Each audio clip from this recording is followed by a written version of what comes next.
Good afternoon, everyone. Welcome to Museum of the African Diaspora. We are a contemporary art museum, and we showcase the art and culture of people of African descent from around the globe.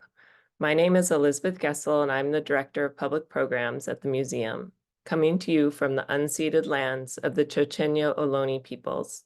I encourage everyone who's tuning in to look up the peoples indigenous to the land you occupy on native-land.ca. Today, we are thrilled to present The Soul of Black Land, presented by MOAD's Chef-in-Residence Jocelyn Jackson.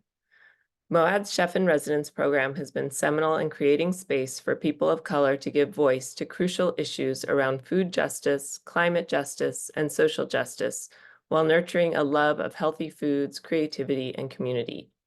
The Chef-in-Residence program is generously supported by Kaiser Permanente. I also want to acknowledge my colleagues Nia McAllister and England Smith for supporting the production of today's event. And now to introduce our Chef-in-Residence. Jocelyn Jackson is an award-winning chef, artist, teacher, and activist who was raised on the Kansas Plains by a Tuskegee Airman and the first Black woman to run for mayor in Wichita. Her family tradition of social justice led her to pursue a law degree after completing her BA in fine arts. After practicing law for 6 years in DC, she spent 2 years in Mali and across West Africa as a natural resources volunteer and returned to the States to finish her formal education with an MS in environmental education. Once she landed in the Bay Area, her lifelong devotion to healing food experiences became the vessel for her cultural entrepreneurship and activism. Jocelyn has been a professional cook for over 12 years. She's the founder of Just Us Kitchen and the co-founder of People's Kitchen Collective. Both organizations serve to center the lived experience and liberation of Black and Brown peoples using food, art, and social justice as vehicles for change. It is my pleasure to now turn it over to Jocelyn. Thank you so much, Elizabeth. I so appreciate it. Welcome to everyone in this room.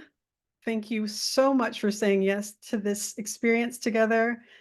I'm welcoming you now to an event that I've called The Soul of Black Land.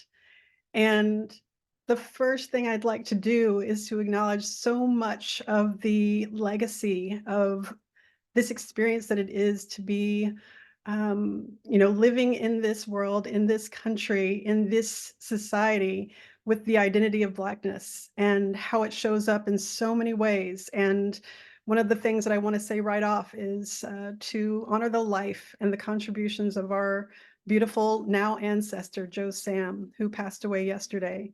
He was recently exhibited at MOAD and is just an amazing and epic contribution to what it is to be in this family of Black folks in our culture. So a deep thank you to Joe Sam and what he gave to all of us during his lifetime. I start in that place because I'd also like to acknowledge so much of what came into deciding to do this event. In my experience, it is looking to the ancestors almost always at the first in the beginning. And another ancestor I look to, as many of you may have guessed when you saw this title, is W.B. Du Bois, and this amazing work called The Souls of Black Folks. Published in 1903, it was a real opportunity for us to see so much of what we are really living into when it comes to this incredible multitude of identity when it comes to coming from the African continent. And I want to say that it is profound to me that this is a text that's really identifying the dissonance of having identities that are sometimes being able to be at home with one's community, and at other times knowing that you are in the gaze of others, and how that dissonance has something to do with how we move through the world. And as a sociologist, really took that time to identify that for us in ways that were profound in that that early turn of the century moment. What also feels important to name is that, the double consciousness that he spoke of is something that has been relevant to other work that he did. And one of those pieces of work that he did is called data portraiture. And this other slide that we have is an acknowledgement of how, even at that time, there is a real big storytelling and narrative around how many landowners were Black and how that number decreased and decreased and decreased over time. And the incredible amount of story that goes along with that decrease that we'll also be learning about with the film that we're going to be watching today. And the other piece of this story of naming, I want to share with you from the MOAD archive. Just last year in 2023, you'll see that there was a show called The Soul of Black Peoples. And this next slide is that artist. And, this is a Ghanaian artist. Amoko Boafo is from Ghana, and it's incredible that there's this incredible callback of not only this title, but the spirit of centering Black subjectivity, Black joy, the Black gaze, and how we all have the opportunity to reclaim that. And I love that MOAD has that tradition of the visual associations of that. And I love that the people that are going to be in this room together today have this amazing experience of being multidisciplinary as we are talking about this issue of Black land and its reclamation. And so when we turn these slides down and we get to this place of looking at, what we get to do today, the soul of Black land is really a testament to what we are capable of in this moment, given all the history that we have witnessed and learned of, and given all that we have a craving for in the future that we want to build. And so as everyone's coming into this room, as you're sharing your name, your pronouns, any access needs that you have, I would also like everyone to respond to a prompt. And that is, what's your experience with the legal, spiritual, and communal importance of reclaiming our ancestral connection to the land? Because it's not one lane, y'all. We know this. All the layers of what it is to be in relationship to land is vast and totally important for us to be entering into that complexity together. The legal, the spiritual, and the communal importance of reclaiming our ancestral connection to the land. I'd love to hear that from some of y'all, because I know I love to say that I can point out a sister and friend, Conda Mason's in the room from Jubilee. Yeah, this is sweet. A board member of Soulfire Farm. Yeah, there are Ellen Sebastian Chang is in the room. So many loves are in the room right now. We'd love to hear from you. What are these things that you are either craving, longing, or absolutely trained up, and skilled up to respond to when it comes to this idea of being in relationship to land? The other thing I want to mention in that moment is, one of the big pieces of this experience is also, how do we be in that place of joy and sorrow together? This is a fraught topic of knowing that, much of the land, especially in the southern US, is drenched in our blood, right? But it's also covered in our joy. And how can we reconcile those truths? And for a moment, I'd like to spotlight all four of us. That is me and the three speakers today, because I feel like all of us have a response to that. All of us are living a certain word or truth into that. And just briefly, I'll definitely introduce them in more detail after, but I want you to know everybody that's here at the outset before we start the film. And the four spotlights that we have coming up right now, we have Leah Penniman of Soulfire Farm. Thank you so much for being here. We also have Brandi Mack of the Butterfly Movement. Excuse me, my apologies. Angie Provost is next up. Angela Provost, all the way from Louisiana. Thank you so much for being here. And Leah from upstate New York. And then we also have Brandi Mack, who has come to us from the Bay Area today, but always everywhere. Brandi Mack, thank you for being here from the Butterfly Movement, from California Farmer Justice, from so many different organizations that are really being of service and representing the urban farm experience specifically today too.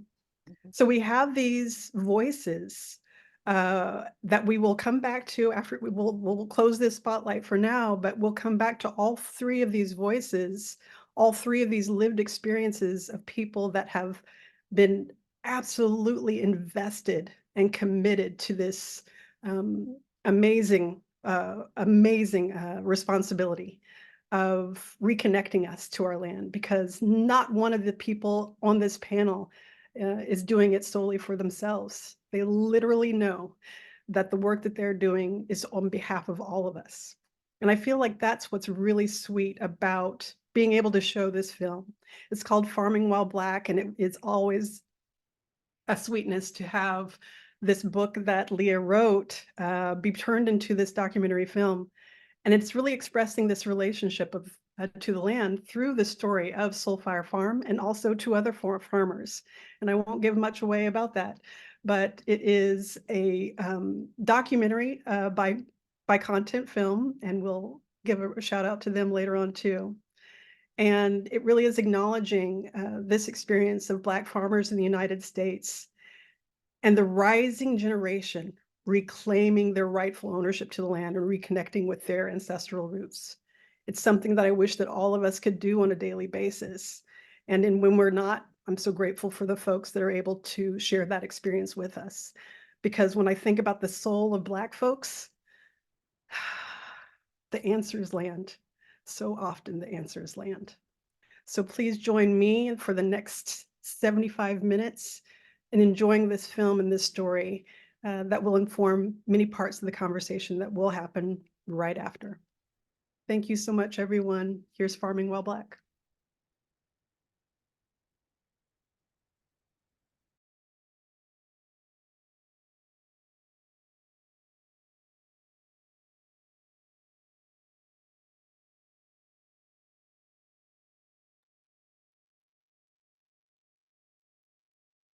Wow. Just wow. And can we go off spotlight into all 100 people that are in this room right now so we can see each other and our faces shining from the experience of seeing the love in that film? Thank you so much, each of you. Wow. To witness that together feels even more special because it really feels like an opportunity for us to witness the truth together, to witness the possibility, this possibility that we all need to feel is already in the world. Thank you so much for that. Content Films, Mark, Leah, the whole family there at Soulfire, all the people that were a part of making that film. Wow, so beautiful. You know, I would love for everyone, including the folks that are, as we go back to Spotlight amongst the four of us, I'd love for all the audience members, please drop in the chat. What are your impressions of the film? Some of you have already been sharing. Tell us more about what you thought of the film. And I would love to ask that of all four of us.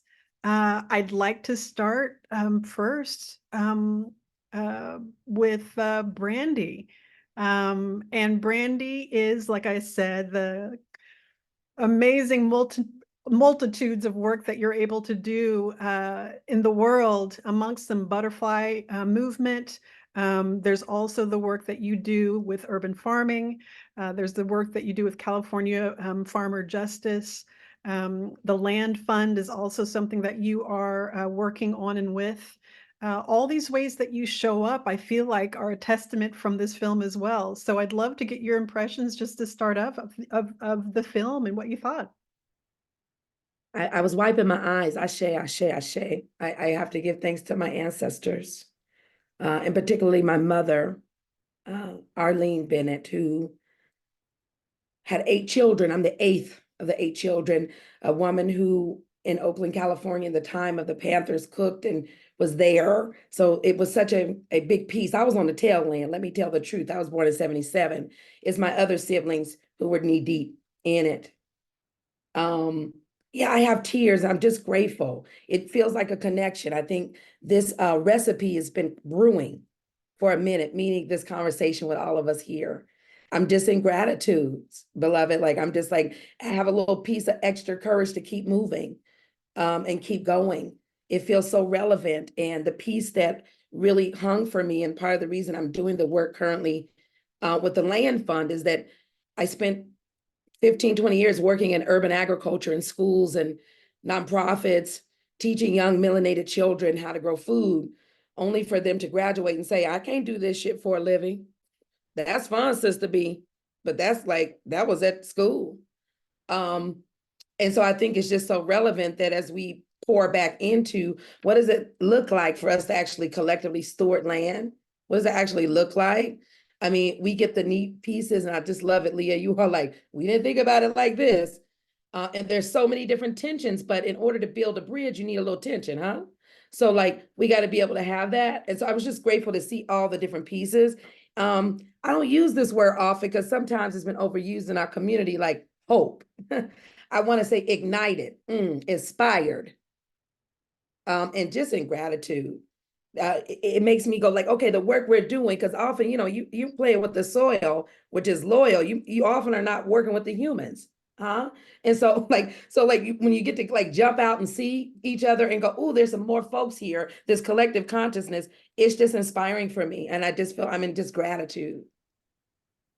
That is it, in gratitude. And I love that you said that specifically, Brandi. This moment is, you don't rest on that word called hope. You don't use it lightly.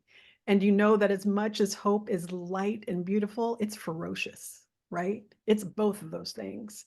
And so it just really brings a sense of that forward for sure. I need to introduce you again to Angie Provost at Provost Farm in New Iberia, Louisiana. My gosh, the work that you do with Provost Farm and your Heritage Center, the fact that you have taken on a mantle that is so heavy when it comes to the work that you've done with litigation, with being in these systems that are absolutely terrorizing to Black farmers in the South. I just want to say thank you to you for being here and doing that work and lifting up all that's possible within it. And I would love to get your reaction from this film, your impressions from watching it today. I mean, Farming While Black, even watching the movie, but also having the book, I think it's a testament and an echo to what my grandparents taught me and taught our family, is that farming, raising family and community, there is nothing more healing.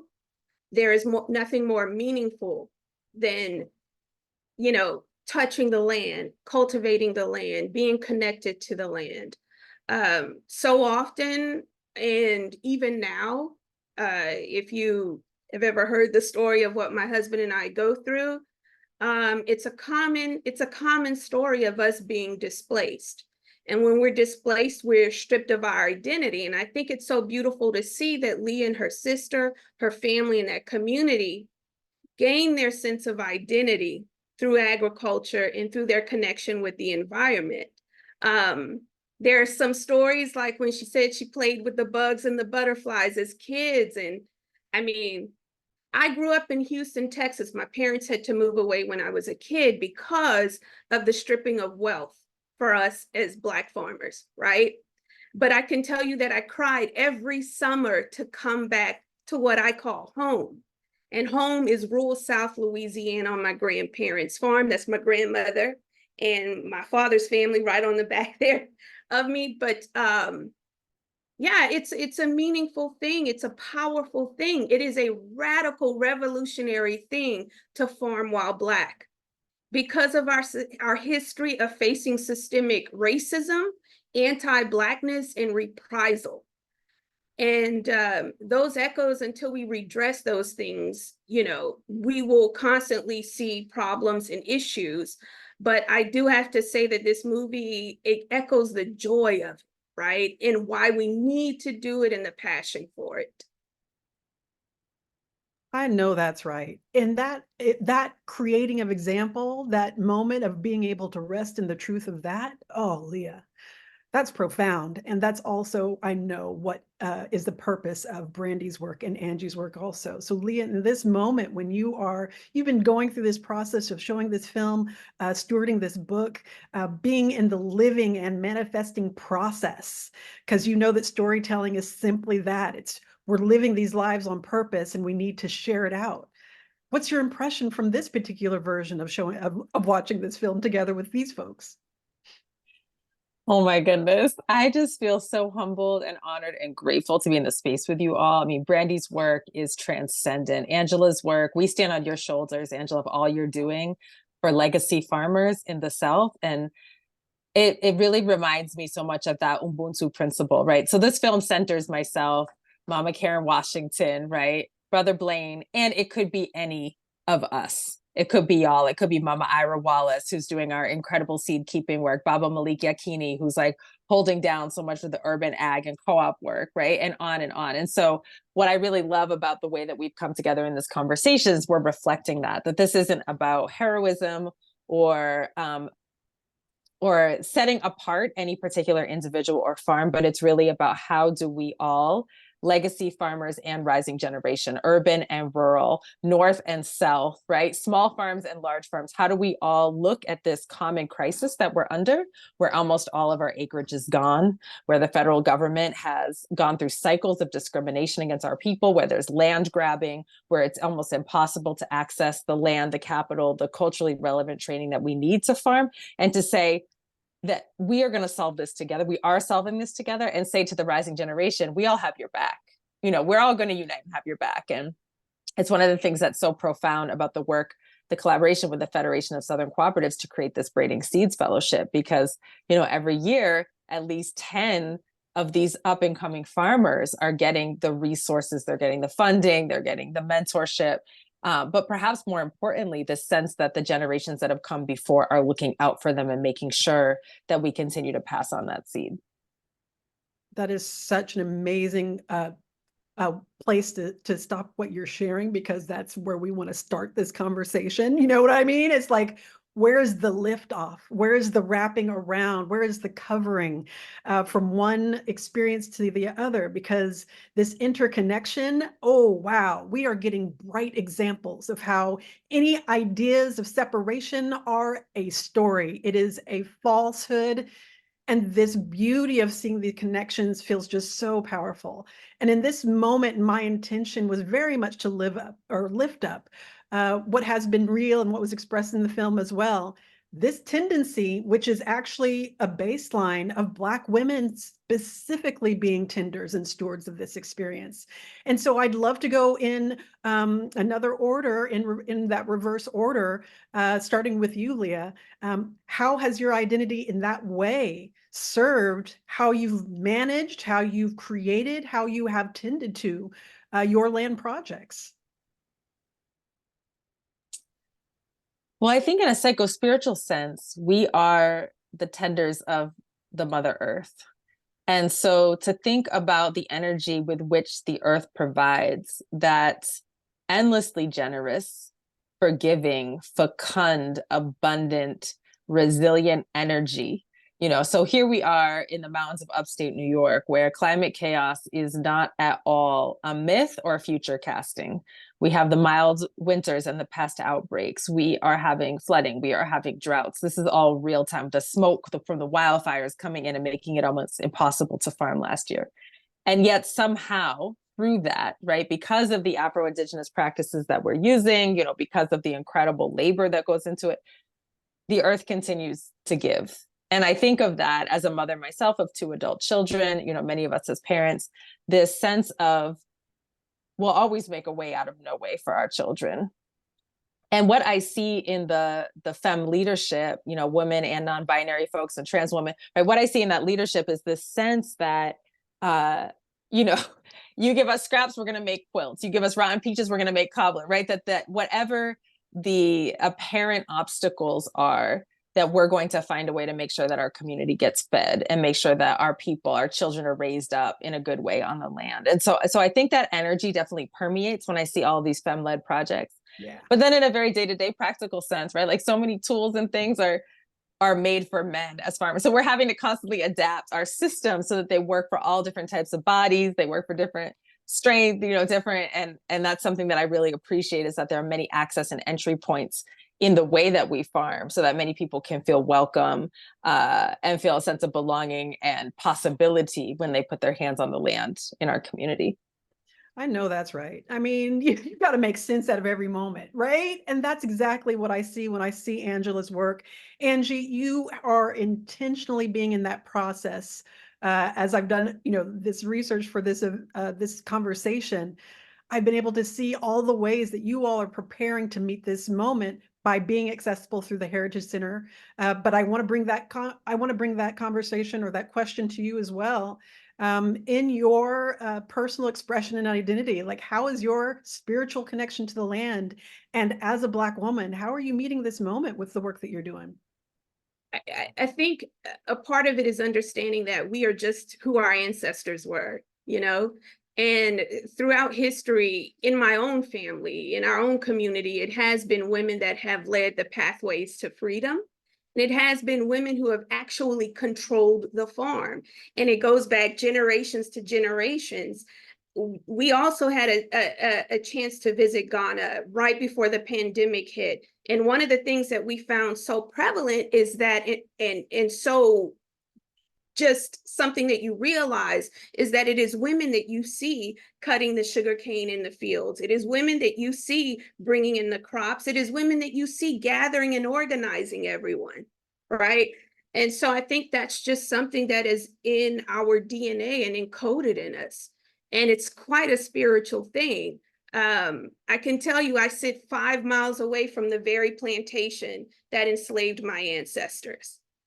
But that doesn't stop us from the love and the connection that we have with the land. And it doesn't stop the women in our family from passing on lessons learned. They are our griots. They tell us what to do, how we are in our culture. They raise us. And so I just want to honor them. I just want to echo what they taught us through their strength of making a way out of no way. That is it. Thank you so much for that. I mean, as you're telling that, as you're responding, I'm seeing all those images, and, one of the things that Brandi just shared, I'm going to say out loud again, because I feel like it needs to be something that reverberates throughout this entire group of people. The soil is loyal. The soil is loyal. And so what's your response to that question as well, as far as how you bring your identity to this experience and the projects that you do? I'm thinking about my middle daughter. I'm a mother of 3 melanated magical girls, who every time we're in a room together, I can feel the energy of my grandchildren. Not that they coming yet, okay, y'all, but that they're there. So it's a lot of energy, okay? I'm just gonna tell you this. And coming from California here, y'all, by way of Oklahoma City, Oklahoma, Beaufort, South Carolina, I just want to go there because we are out here in California. I want to just, put that energy, because I know folks like, what's going on in California? What are y'all doing out there? It's a little struggle sometimes being a woman in this work. Let me just say that, particularly a melanated woman who's also saying she wants to be loyal to the soil. The soil's loyal, but she also wants to be loyal to the soil. Like, we don't want no more just rows. We might want to put circles in there, right? And so what does that look like? It could be often opposed. I spent last summer working down in Fresno County in Carruthers, working with the African-American farmers of California, which are really thwarted with a lot of men.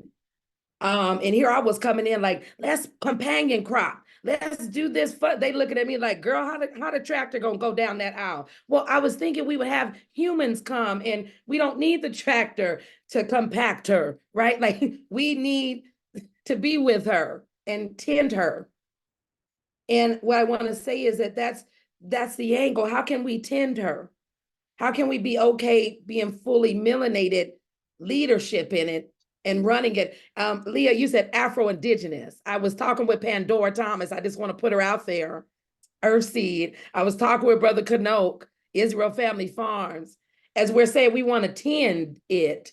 And so as a woman, I'm finding it just essential, melanated, And I didn't say Black, y'all, because often it separates me from the diaspora based on the design of this society. The energy will hail there. So I'm not thwarting Black. I just want to say, as I understand that we're all energy, and that it's our intention to manifest something new for the next generation. I lead fully as a mama in all the work, because that's the reason I'm doing this work. Folks say, what are you doing this for? For my children's children to eat. That is real. I mean, that's the motivation, right? And the caretaking is the human and more than human world, always. But the caretaking always feels like it came before us, it resides in us, and it's for beyond us. And when I think about, Angie, your work and the fact that you have just in March, was it, lodges a new USDA case. Can you speak more to how you are navigating the ongoing litigation, how that mirrors to, I know you're in partnership often with Acres of Ancestry. What is that mix of emotions that comes from having to make this wholly political experience from something that is so human and nature bound? I think I first I need to speak into the room folks like Eddie Slaughter, June's father, Wenceslaus Provost Sr., and to all those who have passed and not seen justice, because we would not be here in this space if it were not for them. And I've got to back up to Pickford v. Glickman. And that was the largest civil rights settlement in US history. But it was also a testament to how the US government sees Black people as a monolith. Most Black farmers that were claimants that received a pittance of restitution only got $50,000 out of that case, while lawyers walked away with millions. And most Black farmers that participated in Pickford v. Glickman did not see any real justice. They did not have debt forgiveness, nor are they farming today. I always tell folks that if you want to know the results of Pickford v. Glickman, know how Tim Pickford is living today. I know often when you see the Pickford litigation, you'll see a picture of John Boyd or someone else on the TV, but you never see Tim Pickford. Tim Pickford is still waiting on returning to his farm. An elder, a senior, suffering from health problems due to loss and theft of his assets and his name and who he is. I mean, that's how you tell the results of what Pickford v. Glickman was. But as we talk about those hardships that he and others have faced, like my father-in-law, like Eddie Slaughter, as they have waited for their freedom, as they have waited for their justice, we also have to acknowledge their strength, so that it is important. The least that Leah and Brandi and I, the least that we can do is act. The least that we can do is return to the land and talk about our connection and fight for the policies that we feel will bring about equality. And so one of the things is that in speaking about Pickford v. Glickman, we know that the institution of the USDA did not change. It's sort of like emancipation, Reconstruction, and then the Jim Crow law set in, right? So you have the Pickford v. Glickman, and then all of a sudden this huge reprisal comes into the department. I often like to tell people that the inequality, the seeds of inequality, start on Capitol Hill, but they sprout at our front door. And so, you know, currently, I cannot say much about the current litigation. I do suggest that folks go and pull it up. It is Provost versus Vilsack. The attempt is to get injunctive relief and fair treatment, something that has been missing for generations and is still an active problem now.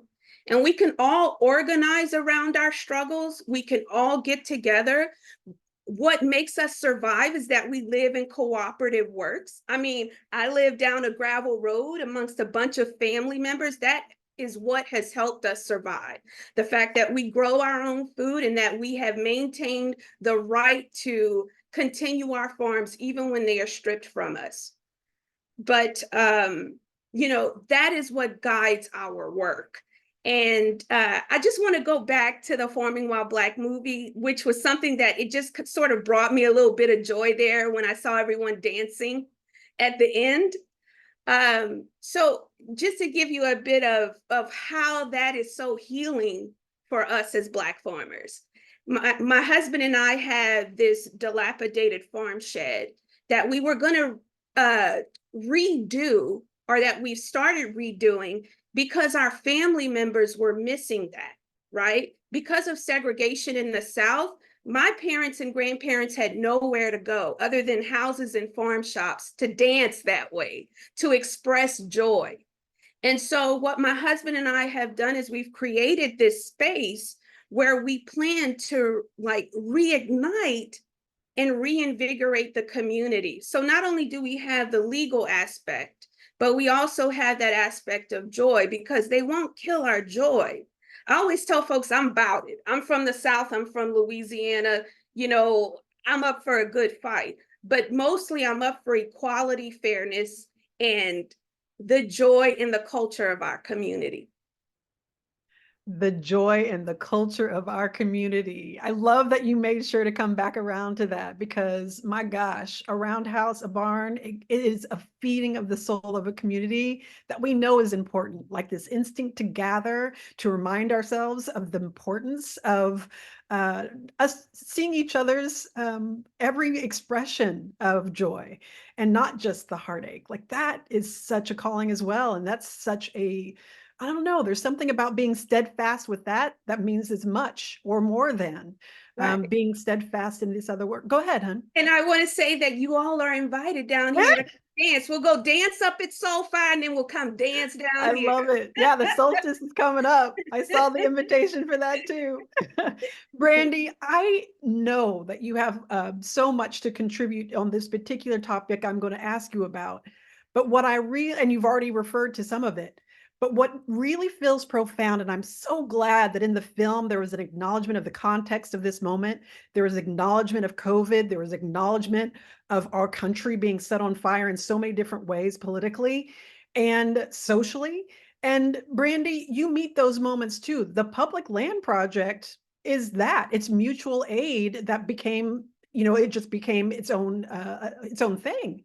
And I really want to map onto that, how young people specifically, because I know that you have that experience as well, are locating their access, their responsibility, their motivation for being in this work as well. You said, how are they accessing? I'm wanting to hear that.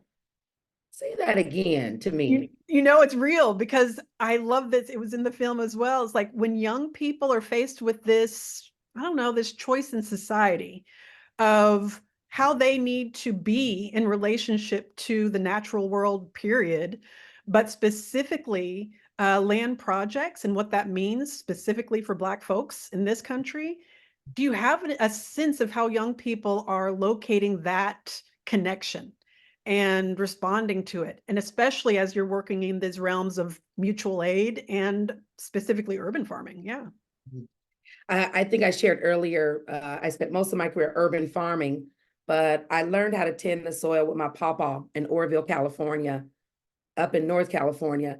I often thought it was slavery. Let me just be honest. I lived in Berkeley, and we were sent to Grandma and Papa's house, and they lived on land, and Grandma talked to all the chickens, and we crawdad fished. And I thought, oh my God, we need to go back to the city. And I remember telling my cousins, you know, we could call CPS. Y'all don't have to do this. You know, I was liberated. I'm coming from the city. You know, we're fighting a movement. And I remember my papa saying, you're going to go to the woodshed, right? I had to give that context, because that's what actually I realized when I was sent to Papa and Grandma's house is where it was safe and it was sanctuary.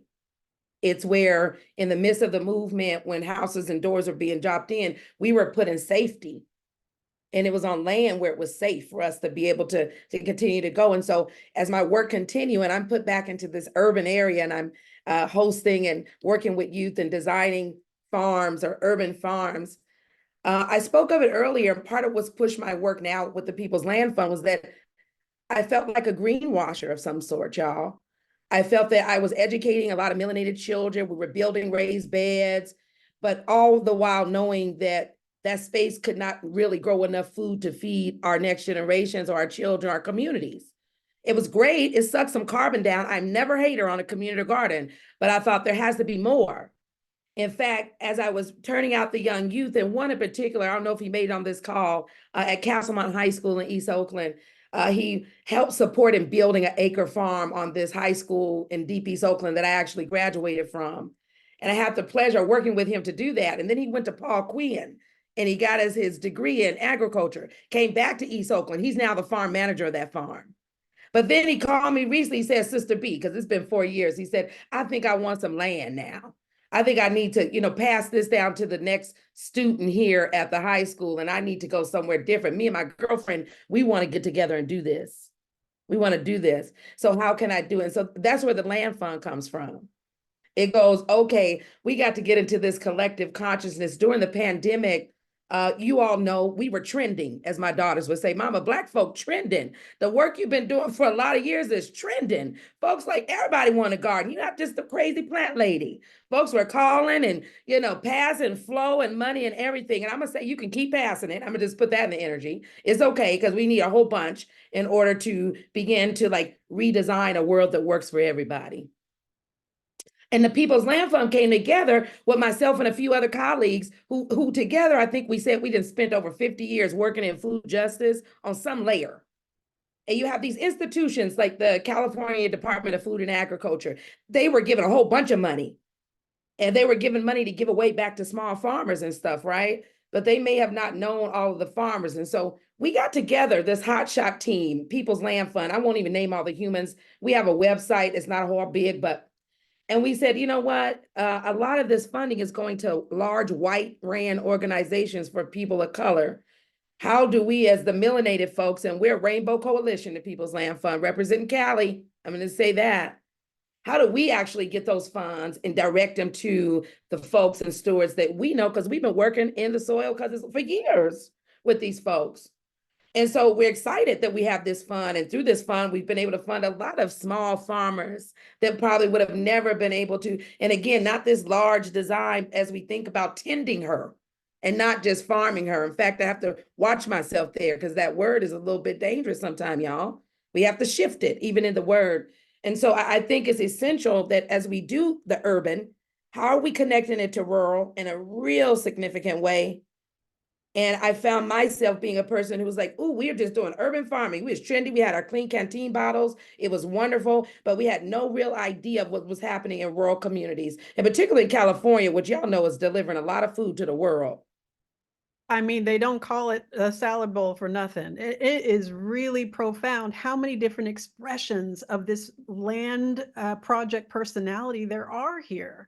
And what you said was profound to me around existing relationships are made even stronger by what you have taken on. And that was what was possible when resourced, right? And that's exactly what I'd love to hear from Leah, because one of the profound pieces of this film is the call for folks to partner, for folks to create cooperative and decentralize, for folks to really go back to these standards of community that our ancestors taught us, but has been slightly forgotten or slightly manipulated from our lives, right?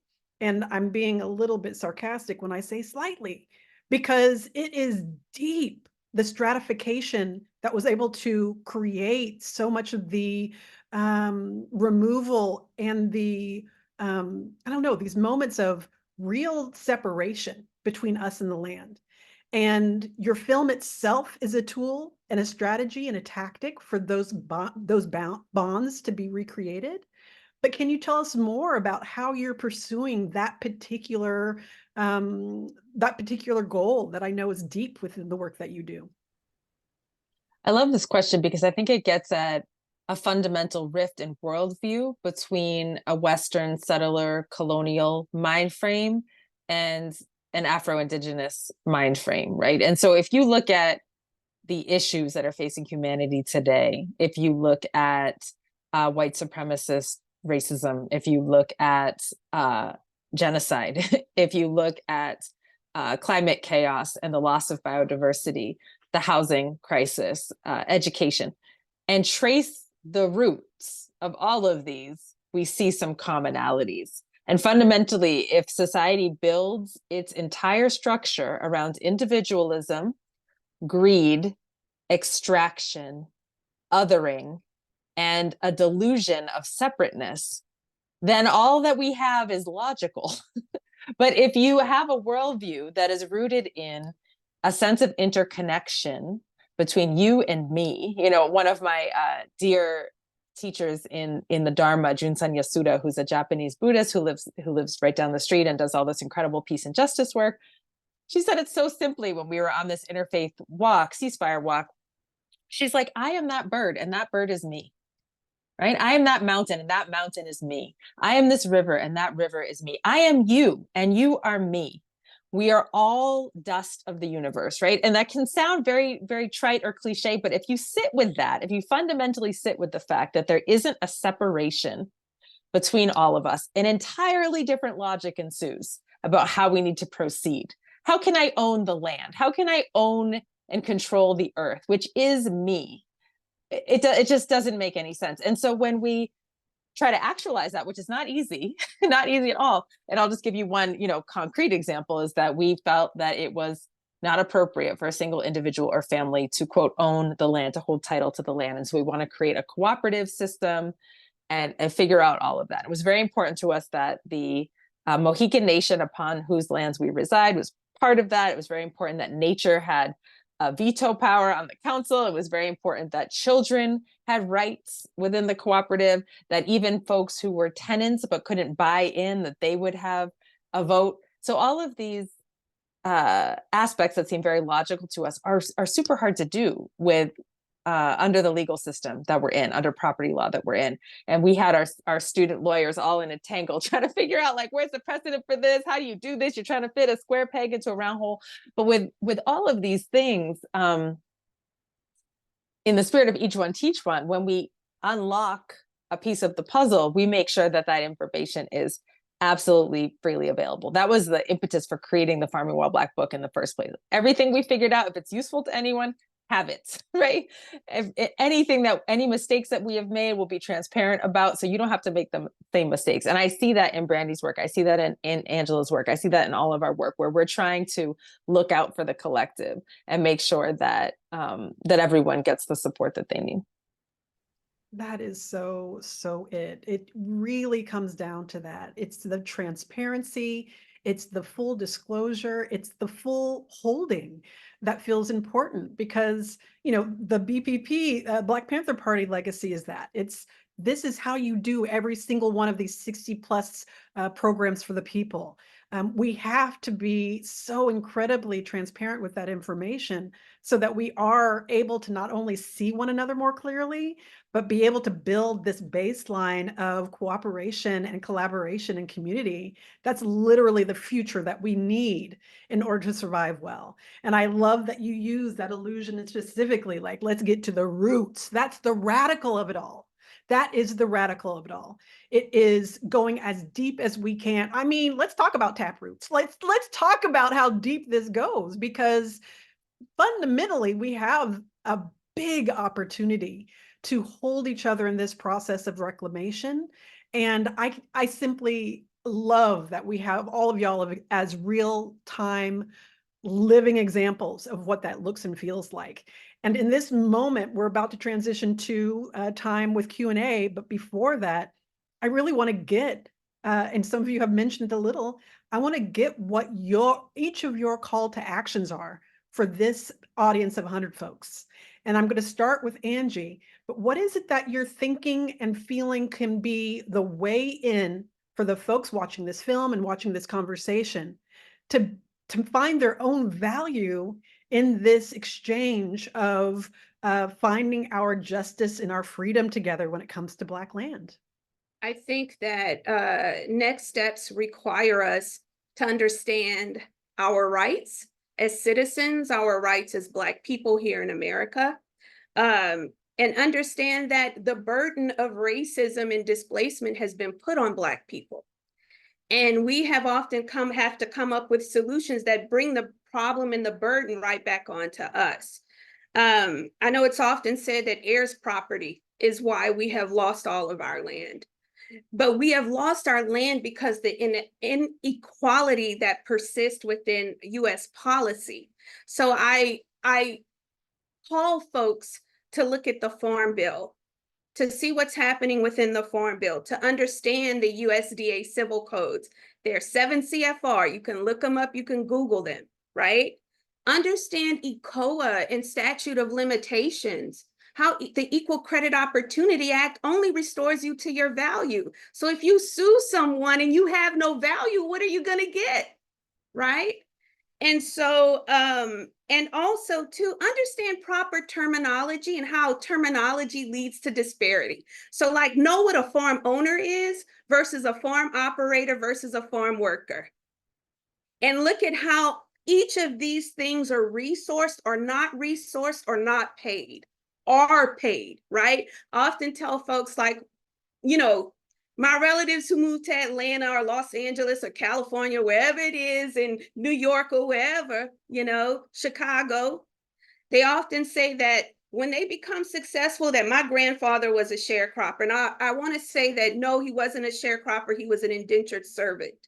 Most white farmers are sharecroppers. Your grandfather was not paid and he was forced to work that land. That is an indentured servant akin to slavery. Okay.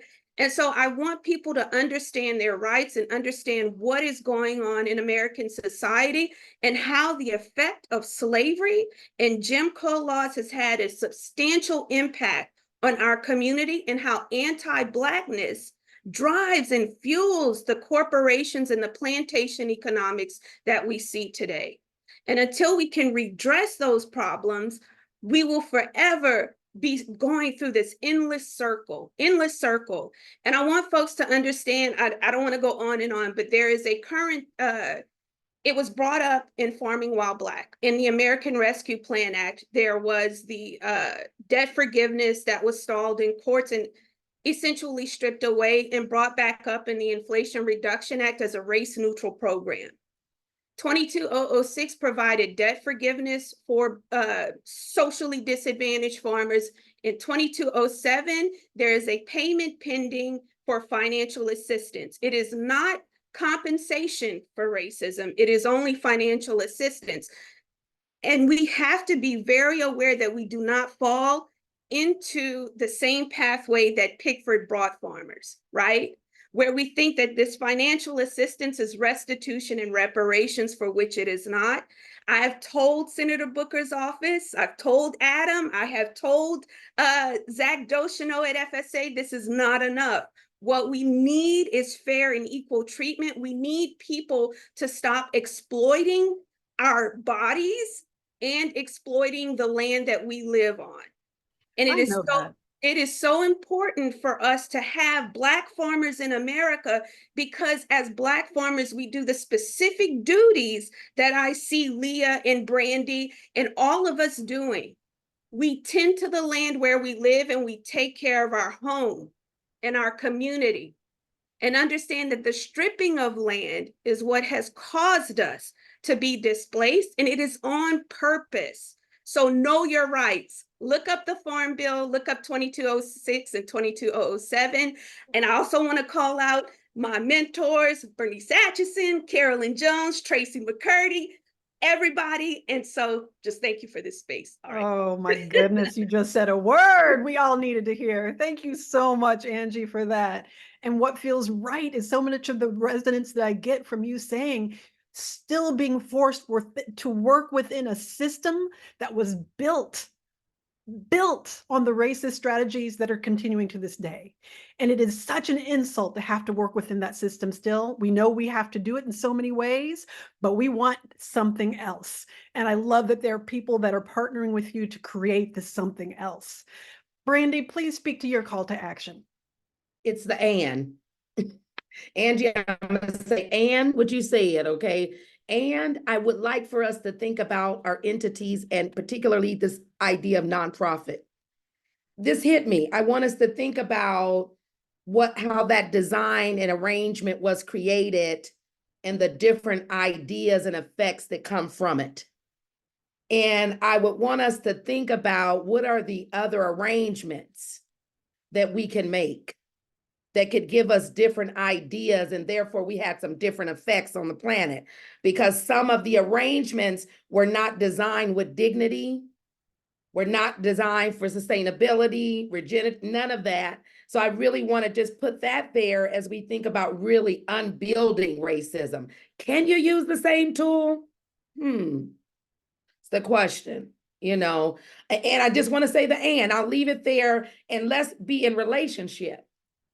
Mhm. I would say that fast along, far together. And Leah, you said something, and I'm so grateful to be studying now to understand that I am the mountain. I'm the ant, the butterfly. I absolutely resonate right there. You can sometimes catch me in the orchard just talking to them to get some sense in me. So I would say to all of the human beings to also, take your shoes off and put your feet in the soil and listen. Because she done been here longer than us, y'all. So she got some knowledge to give us, okay? And if you listen with your heart, not with your mind, you'll hear the answer.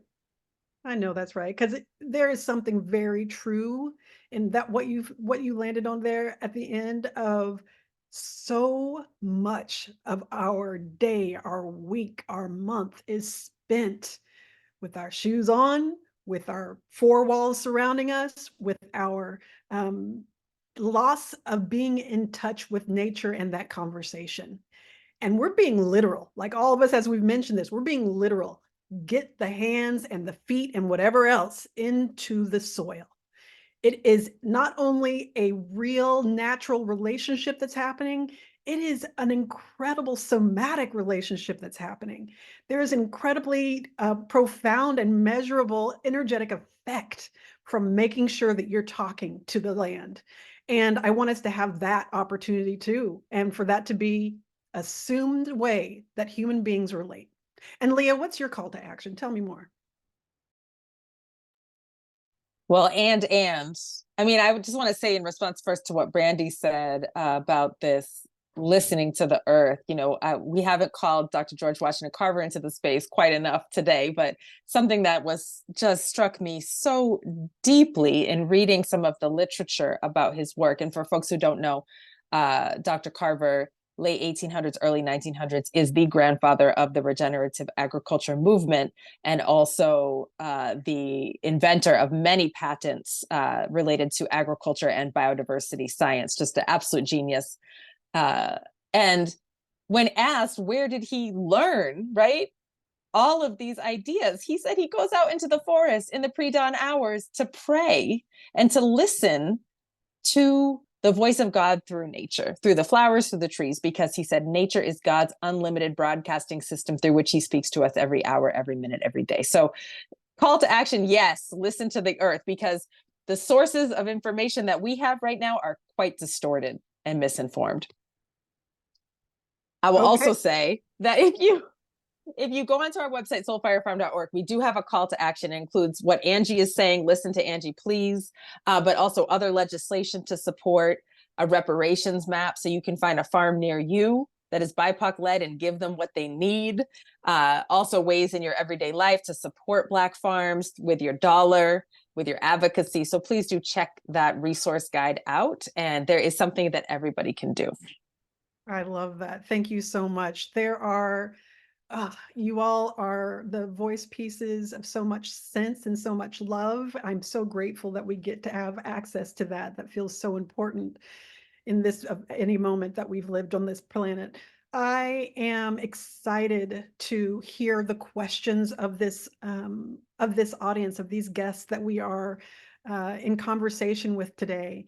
And I know that there have been some general resource questions, and we are going to give you resources. Oh my God, it's a profound, the amount of resources. 1619 podcast, episode 5. Brandi Mack has an actual science center based on Carver's work that can interact with the youngins. Leah, and everything that you have already expressed, and also leading into the next things that you are witnessing. We even got some recipes, y'all, because I was real sad I couldn't feed y'all today at MOAD. So recipes from each of these folks that have been sharing their information and knowledge with us. But in this audience, what is your curiosity in this moment? I love the contact list of farmers by state. We can say that Bugs is one of those resources. We can say that Black Farmer Fund is one of those resources. Any of the three of you have an answer to what are the resources to find Black farmers? Because like you said, it's been from 14% to 2% in the nation. Where is the list of the 2%? National Black Food and Justice Alliance has a map that is under construction on their website, but you can certainly see some of that 2% there. I want to just add that I think it's still in discovery because of the fear. And I talked earlier about the idea of a lot of our movements still in nonprofit. We have a lot of farmers that are not opting to connect because of fear. And I just welcome us to look at all the arrangements, because I'm also ain't hating on nonprofit, y'all. I haven't. It's not the, you can't use it as the way of liberation. It's a tool, right? Like we have it in this society. But I want to say that that's something we got to work on, because there's still fear. There's still, shame around it. There's so many different USDA laws.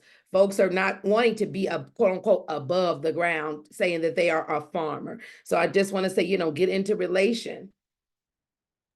I have to speak on that too. That is so the truth. And that is another residual from our past, especially from Pickford v. Glickman, where most of the resources were poured away from the farmer and into nonprofits and major nonprofits, where people like the Butterfly Movement or Soul Fire Farm have to go out there and get bigger, like I would say, lobby these larger nonprofits for money. And it is not a resource for liberation, but it is a resource for pride and connectivity, which leads you to liberation. And so, yeah, it is, I just echo that. There are so many Black farmers out here who are very apprehensive of the nonprofit movement because they are starving, they are dying, right? And they see fields out here that are tended to by white males that are in better conditions than their own homes, right? So isn't it ironic that I live in a place where I'm surrounded by pristine sugarcane fields, but we have to struggle to pay our light bill, right? So that the crops are treated better than the people. And so, I just have to echo what both Leah and Brandi are saying, but how to connect to us. I think it's something that is still building, because a lot of us are in a great deal of fear. Oh, I'm so glad that you named that fear piece, because the opposite of the Green Book, right? It's that opposite effect almost. It's like a lot of our yearning is to see one another, and a lot of our yearning is to know that we can share resources without fear of retribution. But history's taught us something different, and so fortifying ourselves and our relationships feels like such a big part of us not only surviving but getting to this place of regenerative livelihood. And Mariah, I know that you have a question. Please let us know. Hi, yes, thank you. Thank you so much, everyone, for this opportunity to watch this amazing film and connect with you all today. I am just recently graduated from a master's program in nutrition and just completing an internship with UCSF Medical Center to become a dietitian. And as a Black woman, don't really see many, if any, people that look like me in this profession. The concept of so it's nutrition. I even went to a school that's really well known for being holistic. We never put our hands in the soil. We never had this connection with agriculture. And as someone who wants to connect with people of color and marginalized people, who also doesn't have an intimate connection with nature, but is working on developing that myself, I want to know, from your perspectives, Leah, Angela, and Brandi, what from the farming perspective side you would say I can offer, and how I can connect my future patients and clients with this knowledge and allow them to have a deeper relationship with food beyond just the Western kind of science. And also understanding, I've been taught now from this perspective of nutrition as a young science, because it's the West version of what science is. And my knowing is that Afro-Indigenous nutrition has been around since we've existed, and it is a science, you know. So I would like to know what your thoughts are and how I can contribute coming from this side. Thank you for that, Mariah. I appreciate it. Go for it. I'll say this, UCSF, you said, so I feel like I should jump in. Food is medicine. The Butterfly Movement is actually curating a living pantry at a pop-up resource village that I co-designed in San Francisco with the Black Birth Justice group of folks in the San Francisco Respect Initiative. Do you know your farmer was a question we asked before we did this living pantry. Again, we went to the community. We were asked that we want to bring farmers and stuff to, well, let's go ask the community first and see what they really want. One of the questions was like, do you know your land tender? Do you know your farmer? Unequivocally, people said no. So that meant then we needed to program this living pantry to make sure that people knew who was tending their land.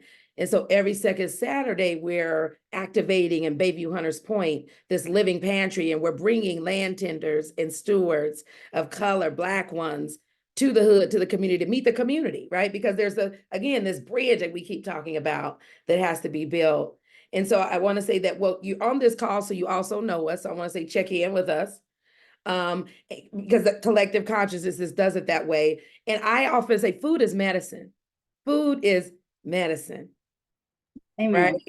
And so let's stay connected. San Francisco, I think California has a lot of things moving fast and still moving slow. I'm gonna go there too, being all the way from there, okay? And so True. I'm gonna say, send me the information so we can connect, and I'll connect you with anyone. But understand that relationship is what I'm finding. Sometimes we fall off because it takes a bit of time to build a relationship with folks tending the soil.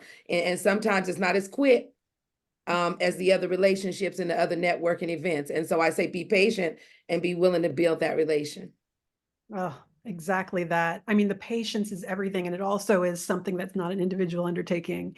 Patience comes from having people at your back and to your side. And it's really, really beautiful to see how profoundly y'all have been exercising that specific skill, because the patience that you all have been in to steward the projects that you are taking care of and building, it is so important. And Courtney, you're going to be our last question today. There is a question also about organic farming and forming cooperatives. Know that we're going to keep this window open. We're closing out at 3:30, but we're going to keep this open until about 4 for anyone who wants to hang out and share resources. And we will be collecting the information in the chat and providing that to our speakers as well. So know that this is a beginning and not an end of a conversation. And Courtney, please let us know. Thank you so much. And can you hear me? Yeah. Okay. Hi. Thank you, everyone. My question quite quickly is, I think a little bit more for Leah and Brandi. In the documentary, Leah, you and your husband partner spoke about the challenges of the cost of physical infrastructure. So once you'd saved up all of the money, you got the farm, that was the huge hurdle, and then immediately got the second punch of, oh my gosh, the cost to actually live here, to get all of the kind of sewage, electricity, and the like here to make this work is this massive hurdle as well. So thinking about, those of us with like limited finances and knowing that, or I guess the question is, can you speak a little bit more, both Leah and Brandi, for people who are clearing the first hurdle of, okay, now we've got the farm, how can your infrastructure work for you and not wipe you out? I can speak to that briefly. I wish there was an easy solution, but I will say that I am very proud of our community, our extended Black farming community, for creating some finance vehicles that are alternatives to banks and the USDA. So for example, in the Northeast, there's the Black Farmer Fund, which provides non-extractive loans and grants to farm and food businesses. And in the South, there's Pot Liquor Capital and affiliates that are doing very similar work. And I'm so grateful for this because at the time, as you saw in the film that we started, we were denied a bank loan. We did not have a trust fund or something to get started. And so it took us a very long time. I mean, I was working as a public school teacher. Jonah was working with running a natural building renovation company, and we would save and spend and save and spend. And there was a very small alternative finance collective, something like a Susu, if you've heard of those in the Caribbean. And so we were able to get small loans from the Susu, and that's what got us through. We're in a different boat now, and I'm very, very grateful that there's some funding that has come in for our latest infrastructure project. But in those early years, it was pretty hard scrabble. And so I would encourage us to look at, of course, the USDA owes us the money, no question about that, but also looking at our homegrown finance vehicles as alternatives. I'm going to say the People's Land Fund is very similar. A couple of the humans that are storing the other pieces. We are thinking deeper though, right? Because we said we want to support people to get land and infrastructure, but then you still need human infrastructure. This is a new word I learned. Human infrastructure, especially as you're saying you don't want to till it, right? You want to actually so you're going to need some humans. What does that really look like? And so I know there's several different funds that are popping up all around the space. But I also want to say that the funds can be there, but our intention has to be there, our ability to want to design a plan to be there. And then, you know how they say when you're ready, the teacher shows up? Because I know sometimes we fantasize about this idea. And I know some of us have been there, ain't nothing fantasy about this. So I want to say also there's this idea of laying a blueprint out that I then think attracts the flow to you that you absolutely need. And I'm saying to folks, reach out to us at the People's Land Fund, but I will say that we're looking at this land and the infrastructure. That doesn't mean the people, the operations of it. So I'm also going to say, do some precedent research and think about the other humans who are doing it. My beloved Karen said, you could do a lot on 2 acres. Some folks are thinking 80 and 100 acres, and we need this work. I'm working with a group of young men in Sacramento. They just got some land, the Ujima Farm Collective. And when we first start working with them, they was like, Sister B, we getting 100 acres. I said, brother, can y'all do 100 acres from the 2 acres y'all leaving from the city? Let's think about this idea. So really putting that time in that it takes to actually manifest something, I think it's going to be important when we think about the operations of it, right? Because a lot of folks are watching TV or, Fungi West, some of these this is going to be beautiful. And let's really, reel it in and then say, this is what we can do. Because that idea of 100 and thousands of acres wasn't ours anyway, y'all. It just wasn't.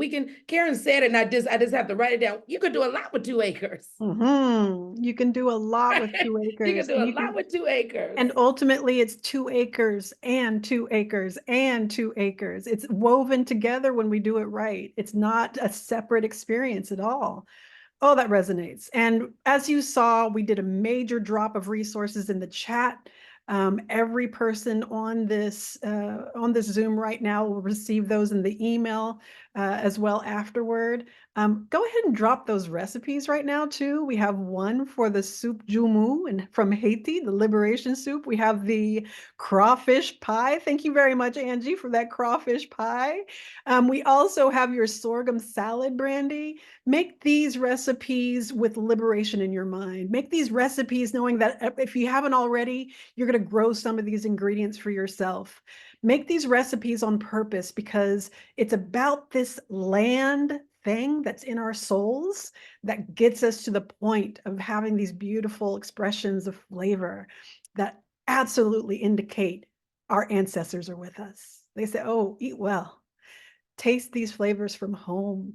Be with this food that indicates love. So please do that as well. I just want to thank each of you, Brandi, Angie, Leah, for being in this space. I love it. I was so anticipating this conversation, did not disappoint in any way because y'all are on time. When you're in flow, when you're on time, there's something just so specifically right about hearing all the words that you share. So thank you so much for saying yes to being here. I'd love to also bring on Elizabeth back. So it'll be 5 spotlight with Elizabeth added so that more gratitude can be expressed. Well, thank you all so much for being here today. Thank you, Leah, Brandi, and Angela for sharing your wisdom and your grace with us today. And of course, huge gratitude to Chef-in-Residence Jocelyn for bringing us all together. We hope to see you in person at MOAD or online for more of our virtual programming. You can learn what is happening at MOAD at moadsf.org. And we ask you to please consider supporting the museum by donating or becoming a member. And finally, and most importantly, we value your feedback. So please take a few moments to fill out our online survey. Nia's dropping that in the chat and you can link to it. It will only take a couple minutes. So please take the time to do that. And of course, I want to end by thanking Kaiser Permanente, who supports the Chef-in-Residence program at MOAD, and we would not be able to provide this programming without that support. So thank you to all of you. And like Jocelyn mentioned, we're going to keep this Zoom open until 4 p.m. in case people want to chat and share resources and hang out. So thank you all. That is it. Thank you so much, Elizabeth. Everyone who needs to sign off, please have a really blessed day. And please do everything that you are called to do to make this entire world filled with so much righteous justice and peace and willingness for all of us to do all that we can for each other. Thank you so much. Oh my goodness, so many good questions. Thank you. Thank you. Organic farming is a big deal, y'all. And someone mentioned Pandora at Earthseed Farm. She is doing organic work on her farm, and it is very much a gateway. It's an access point to respond to that question. It gets you to the place of being able to make more value from what you produce. But in many ways, it's a certification that has so many different hurdles that you have to jump over in order to get to. So many farmers and so many people with land projects are doing the work of organic, but it's inaccessible to get the certification. So it's very much about the language, like Angela was talking about. You can do the practices, you can do sustainable and regenerative farming without organic status, but the result is very much that sometimes you just don't get the value that's attached to that certification.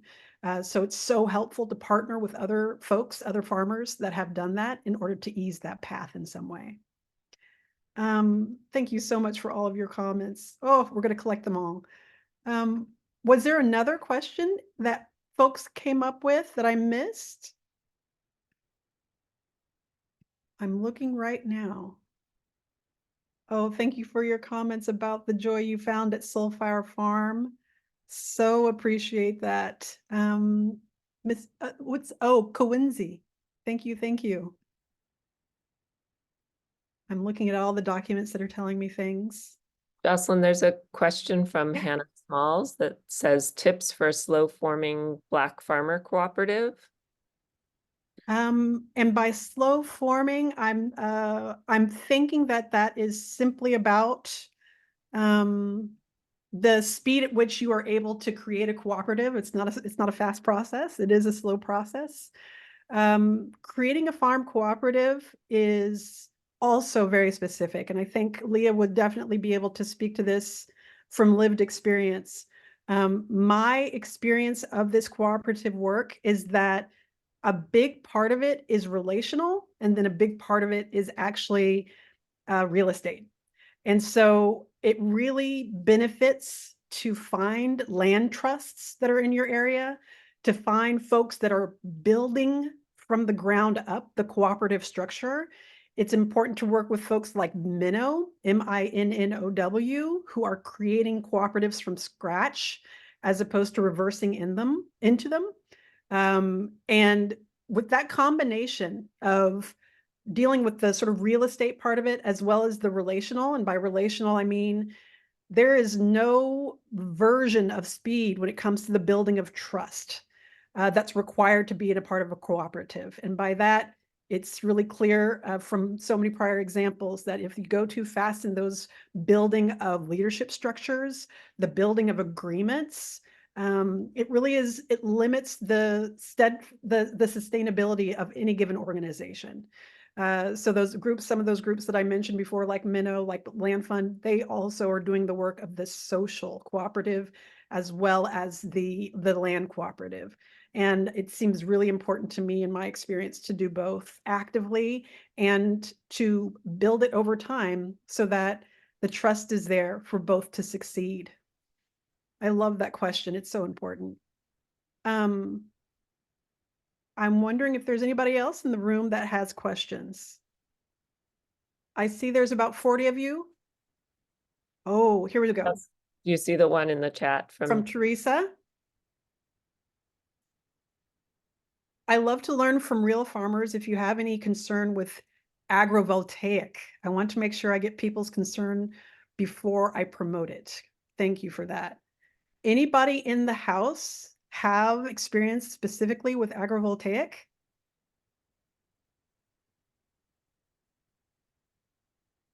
Ah, beautiful. Thank you for letting us know about the event for Earthseed as well. I don't have experience with agrovoltaic. Teresa, do you mind coming on and speaking a little bit more to it and what you have experienced? Jocelyn, this is Brandi. I'm sorry. Hi, I'm ahead. not a farmer by any means. I'm more a designer. Our agrivoltaic is having solar panel over the farm, and it's getting sort of popular in California because we're also trying to generate as much renewable energy as possible. So there are a demonstration project happening in California already in partnership with clean energy company and stuff like that. But I see it get pushed back as well. So I'm just curious if anybody here have concern, or it's just because of newer technology. So we get some of the resistance from farmers or community members. It's okay if nobody have experience and no one has any concern here. I just thought it's a good one to ask the question. That is Thank so you. huge. Go ahead, Brandi. I can jump in there. I want to talk about People Power Solar Cooperative. Another cooperative that I co-founded 7 years ago, People Power Solar, that I want to say that if we're putting energy, and energy is everything, energy is a verb. It's more than solar panels. And so when we think about tending her and not using her, how do we design for that? So I give thanks for you bringing it up. And I think that most folks who are tending her are thinking about the energy. Is it always solar panels? And is that the energy that we need? And so we want to be mindful not to create monocropping, solar panels being the only way of energy, versus, how we got a root cellar. How are we not we have windmills.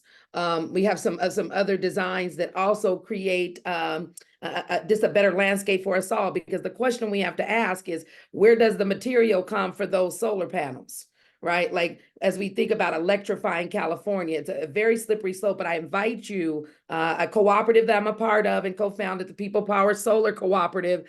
I invite you to, jump into those conversations when we think about being in cooperation with Mama and not using her. Cooperation and not using. Ooh, tell me about it. Thank you for that. And thank you, Teresa, for that question. Thank you, Brandi. Yeah, we had a couple more questions come through. Oh, let me get to the right place here. Does anyone know of an alternative loan program in the West? And I think that is what Brandi mentioned, the land fund. Brandi, if you want to drop that link in the chat once more. It's really important, this experience of East and West that happens, and even Midwest. There are different attentions to Black land projects and to land projects in general. And seeing that full scope of what's possible in any given region is very specific. There are some collected resources that Leah mentioned and that are on her website, like she said. But it's such a huge learning curve to get into, sort of the heart of what matrix of strategies and resources are actually required in order to make a real legitimate go at something. Thank you for that, Brandi. I feel like we have, let me see. From Malia, is Malia still here? I am. Wonderful. You had a really beautiful question. Can I read it out? Is that okay? Sure. Yes, that's fine. My paternal great-grandfather was a sharecropper in Anne Arundel County, Maryland, and the family that owns the land has converted part of it to a vineyard. One of the county executives is in that family and often speaks of his privilege and also memories of growing up with my dad and other relatives who all grew up on the land. Any ideas on the possibilities of getting direct reparations or reclaiming the land my family worked? Wow. Thank you for sharing that story, that context. Wow. Yeah. Anything else you wanted to add? Go ahead, Angie. I just want to say, if possible, the biggest thing that your family needs is representation. You know, the battle for reparations will not come through this family, but through the US government. What your family can seek is restitution. And so I think it's important that you have proper legal help when approaching something like that, because I mean, white folks not going to give up land very easily, right? And no new land grows, and your family, I'm sure, deserves more and then some. I can leave some resources to some great lawyers and organizations that you can begin to start the work. That is actually something in action. And I just want you to beware of organizations that are claiming that they are helping us as Black farmers. But as you can see, there are tons of organizations out there, but the wealth gap keeps growing. And I'm sure your family, and knowing that, you know, understands that greatly. But I'd be happy to leave some resources that have helped June and myself. Thank you so much. I put my email address in the chat. Okay. And it's so interesting because at my my grandmother's funeral back in 2020, the county executive spoke and he read this proclamation. And that was the first time I heard him use the word my privilege. I often say that because I know you heard me say that I live 15 miles from the very families that enslaved my own, and so does my husband. I often think that folks, there should be something said about what exact rights do we have to the land that we worked and built into the economy that we have created here. It is not about adopting an abusive or exploitive system, but it's about taxation without representation. Yes. And Yes. so, yeah. And he's fully aware because he spoke about it even at my grandmother's funeral and wrote it into a proclamation, and almost does this tour whenever he speaks publicly about that farm. And he talks about the family, and I'm like, that's us. Again, when you say that your grandfather was a sharecropper, remember that most white farmers are sharecroppers. They are sharecroppers. They are just getting paid. They are getting subsidized, right?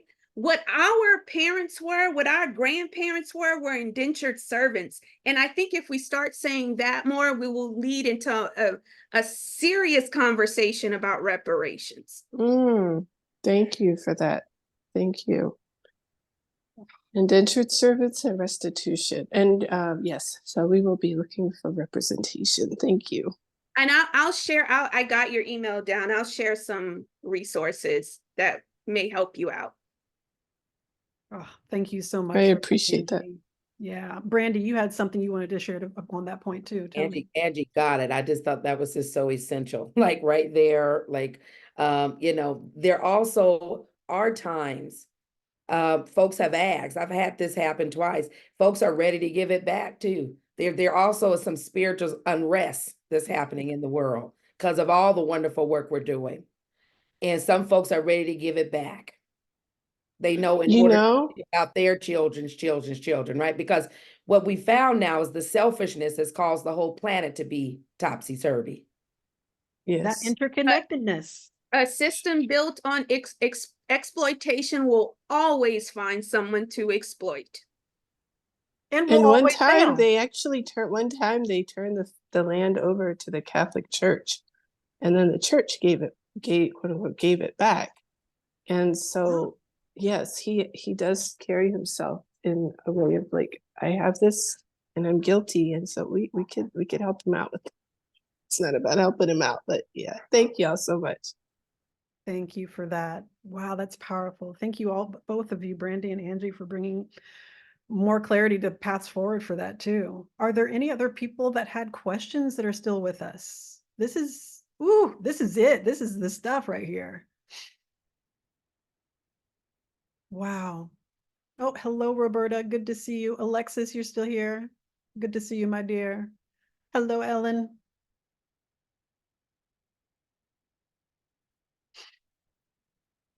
Did I miss any other questions, Nia and Elizabeth in England? Thank you for tracking all of this.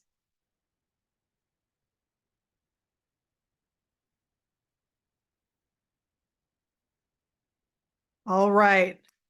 Thank you so much. I really appreciate you all taking the time, giving us the gift of your wisdom and your lived experience. It means so much to me, so much to everyone that was here to witness it. I can't wait for what's next. I can't wait. Thank you. Thank you. Have a beautiful rest of your Sunday and more soon.